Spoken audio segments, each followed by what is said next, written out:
Еби живота на Денислав с мен част 2. Както виждате, приятели, имаме огромна купчина с неща, които трябва да организираме обратно по тези шкафове. Право да се захващаме. Върнахме телевизора, сега ще върнем грамофона обратно. Даже му наредих плочите по цвят. Малко техника, тук сложихме нещата за музика. Тази колона ще дойде тук. Както разбрахте, Денислав има огромен проблем с колекционирането на малки безполезни фигурки. Но има още по-голям проблем с организирането им, така че се захванах с това. Това отне години от живота ми. Стана доста клин, така че си заслужаваше. Мерих му най-сладеньката юношеска снимка и реших да я презентирам до неговите любими лабубута. Тук сложихме още сувенирчета. Сега, за съжаление, имаме цялата друга страна на хола. Вече съм 3 часа дип, не мога да се откажа сега. Нека първо върнем всичките стативи и лампи по местата.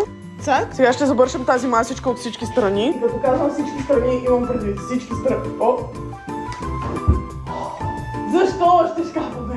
Явно има неща за граф. Ще му изям гранулите с прахосмокачката. Сега ще наредим всичко на граф обратно вътре. Така. Дени, освободих ти още едно чекмедже, в което вече спокойно може да буташ още лабубата. Да забършим и зад дивана. И сега идваме към този ъгъл. Това са всичките къщи на граф и сега ще видя дали има някакъв начин да ги организирам по-добре. И не знам дали е по-добре така, обаче на него явно му хареса. Скрили се, бе, гном. Мина леко да посъбера прах, ако не ви преча, господине. Така му е най-оптимално нареден замъка, мисля, че и той така мисли. Нали, бе, бъдем. Сега ни остана само единствено да оправим дивана. Това е, бе, човек, вече се живее. Като търсех с какво да декорирам тази масичка, намерих още 600 евро. Човек?